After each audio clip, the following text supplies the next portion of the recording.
day's a day, a bad luck's always a coming my way.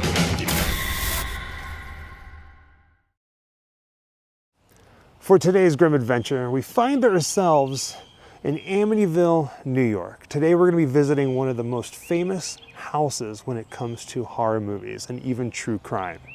The house that inspired the story, the haunting, the Amityville Horror House.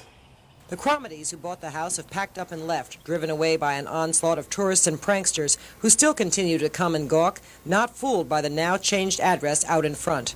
Now, why did you come by tonight to look at this house? To see what that book was all about and everything about the house, the way it looked, and all the things that people say about it. Oh, we just wanted to see what it was like. I guess we just specifically came from Chicago to see it. Well, do you believe all the stories? Yeah, I do. They're kind of creepy. They gave me the creeps that... Why do you believe it when the present owners say there's no truth to it at all, and they've been living here for almost 2 years? Oh, I didn't know they had present owners. I thought it was deserted.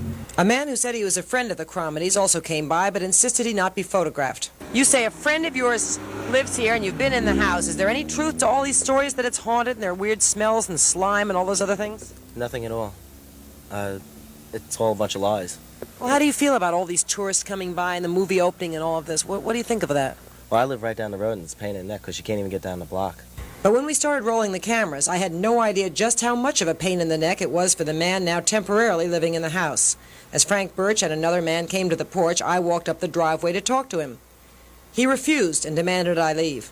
I thought I did so fairly quickly, but apparently not quickly enough. Within minutes, a police car arrived, then another. Birch came out and told the police he was pressing charges, my crime trespassing. I begged for mercy. None was forthcoming. I was shown into a police car and driven to the Amityville police station. The first place we're going to visit is the house where the murders took place on November 13th, 1974, where 23-year-old Ronald DeFeo Jr. murdered his entire family, his mother and father, and his 4 siblings. Now, when it comes to the movie, The Amityville Horror, we're all pretty familiar with it. And you probably already know this. If not, it was based on real events that happened here on Long Island in the town of Amityville in 1974. And right now, we're walking up the sidewalk to the house. Now, November 13th, 1974, around 3:15 in the morning, 3:15 a.m., it is believed that Ronald DeFeo Jr. went into this house, and while his family was asleep, while his mother and father were sleeping and his 4 siblings, he shot each of them with a rifle. His mother and father shot him twice, I do believe, while they slept in bed. And then his 2 brothers and his 2 sisters shot them once in the back while they slept. Today, police combed the DeFeo's handsome 3-story house for clues while divers explored the backyard swimming pool for the still unfound murder weapon. Police have been questioning the son, Ronald, and now say he is being, quote, safeguarded. What about Ronald DeFeo, the son, the surviving son? Ronald is being safeguarded by the Suffolk County Police at this time because there's 6 members of the family dead, and we don't know why, and he's the sole remaining member. Is he also a suspect? He's not a suspect at this time. And just like the 1979 movie, the next family to move into the house was the Lutz family. And if I'm not mistaken, they only lived in this house for maybe a month or a little bit more before they moved out, claiming that the house was haunted. Now, their time here, they said they experienced swarms of flies in the house. They saw walls that oozed slime. They heard spectral voices, and the family reported sightings of a demon pig. Where in the movie, if I'm not mistaken, that pig's name was Jody. Now, that house is right there in the middle of your screen. 6 people were killed in an awful mass murder. I know it's got to be awful in a small town on Long Island. The town is called Amityville. The murders took place in this house. 1 year later, George and Kathleen Lutz bought the house and they moved into it with their 3 children. After living there for 28 days, they were convinced the house was possessed by some kind of evil force, and they left their belongings and they fled, and they were really terrified. The events that supposedly took place there during those 28 days have been put down in a best-selling book. It's called The Amityville Horror, and there is now a movie out, or about to come out, of the book. George and Kathleen Lutz are with us this morning to talk about what happened during those 28 days in Amityville. The book and the movie depict all these kind of weird, strange things that happened in the house during those 28 days when you were there. What kind of things, George, happened physically? What were some of the things that happened that scared you? Well, at first, just moving into the house was fine. It's a lovely house. Yeah. And we enjoyed moving in. Within a week, Kathy's hand had been touched by something that we discussed and couldn't explain. It was just something unseen. Okay. We also had hordes of flies that would appear within 2 rooms. And no matter how many times we would kill them, they would reappear. All right, now flies can be a real problem in this part of the country in the summer, sure. In any house, you know. But if you have 2 or 3 or 4 within 1 room, that could be commonplace. But when you're talking over 100... Oh, this was the winter. Yes. And you're talking about how many? Over 100 flies. Over 100 at flies. one time. And then you'd go around and kill them. They'd be lying on the floor. You'd come back an hour later and they would be there, more of them. Okay. There's something about green slime. What was that? On the wall in the movie, this green slime comes out of the walls? As the movie did it, not exactly, no. Yeah. It was more of a gelatin kind of substance that we thought the children had somehow mixed something up and spilled it around the house. The next time it happened, the kids were at school, and there was just no way to explain how it got there. This is how the house looked back in 1974 at the time of the murders. And today in 2023, this is how the house looks right now. As you can see, some things have changed, and I'm sure you know the stories. They got rid of those half-moon windows and put the square ones in to try to deter people from coming and checking out the house. Here's a shot from directly across the street with the house right there in the center. Now there's another crime scene photo that was taken from right about here where you can see that they have it roped off so nobody can get on the grass. I think this is as close as we're going to get to the angle of that photo today. If you look closely at the picture, you can actually see both houses, well, at least parts of the houses, on either side of the house.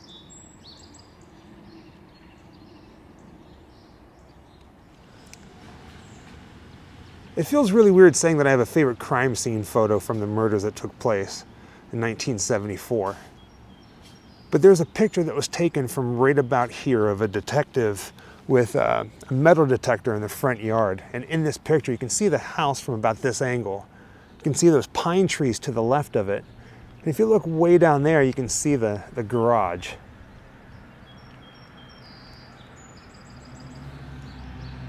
There are other crime scene photos that were taken.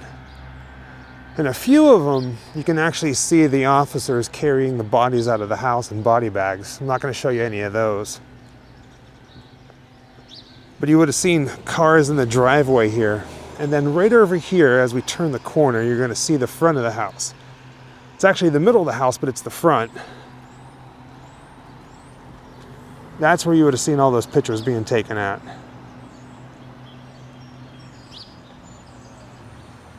To be completely honest, both Jessica and I were a little nervous about coming here and visiting this house today, mainly because the town of Amityville and the people that live near this house don't really like people coming by and taking pictures and visiting it. They kind of, to this day, still want to forget what happened. I mean, it is a very dark history. In fact, the last time that I was here and I stood out front and pointed a camera at it, people driving by started yelling and throwing things at me. Right now, we're about 2 blocks down Ocean Avenue. We're gonna be visiting a bar. Well, we're not gonna go inside the bar, but we're gonna stand out front and talk about a piece of the Amityville horror story that not many people talk about. Now, this little plaza right here, there's a place called the B&B Fish and Clam Bar. It's like a slash restaurant, if you will. And it's right over here towards the end of the plaza. Now, November 13th, 1974, after Ronnie DeFeo, nicknamed Butch, killed his family, he came down here and he went inside this bar and he had a drink, something he's done countless nights. Now here's the story with this place. That night, Ronnie DeFeo, he walks in there and he tells his friends, people that he's seen almost every single night, that somebody murdered his family. His entire family has been murdered. And at first he blames it on a mob hit. He says that, you know, mobsters came in and killed his entire family. Now, the people here, they actually called 911 to report it. He came, he opened the door and he was screaming, "Come on, help me, somebody shot my mother and father." And everyone ran out of the bar and that was it. They all took off. No, I had to stay, I was tending more. They all jumped in his car and took off. It's just a quick stop when it comes to telling the story, but it's a rather important stop, especially if you want the full picture. Again, this is about 2 blocks away from the actual house where the murders took place. From here, we're going to the church where the family's funeral was held.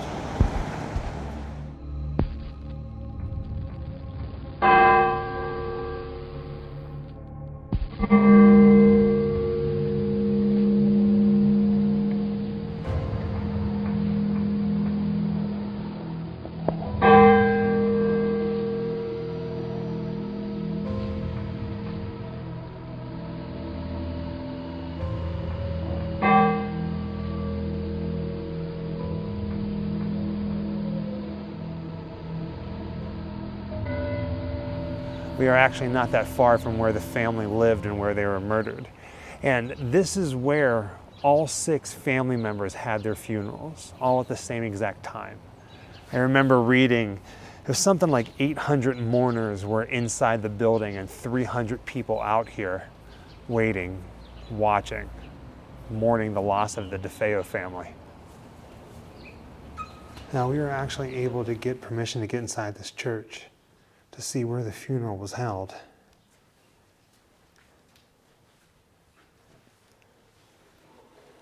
So we're going to be quiet.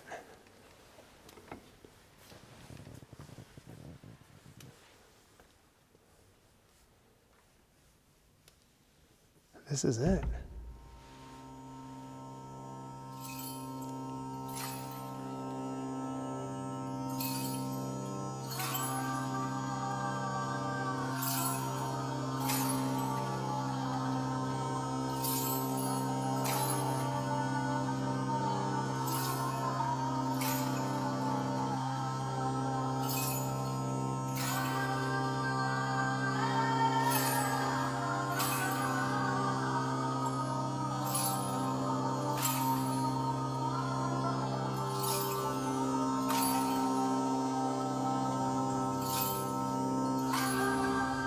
I'm actually a little surprised that I remembered where the DeFeo family is buried inside the cemetery. Well, the general area. It was Jessica who was able to pinpoint exactly where they are. And that's right over here by this tree.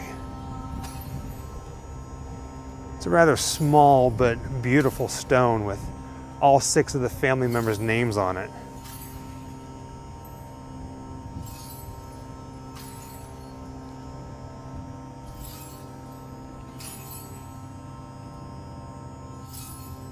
There's a little bunny rabbit. Is that a bunny or is that a...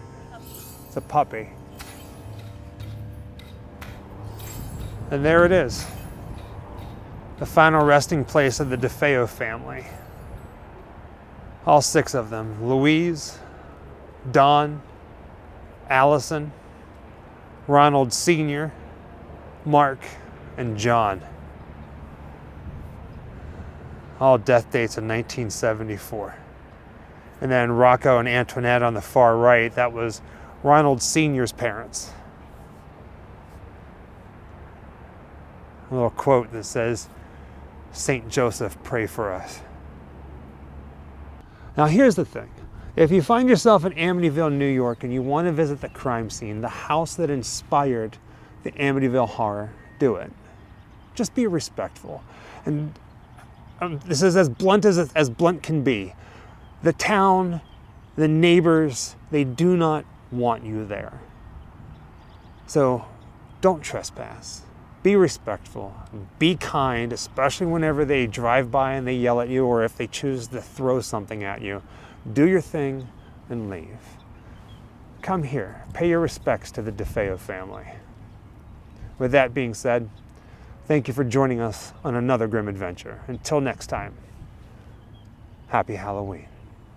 Wherever I come, bad luck just comes my way. Wherever I go, hard luck is there to stay. Good luck never stays a day. Bad luck's always coming my way.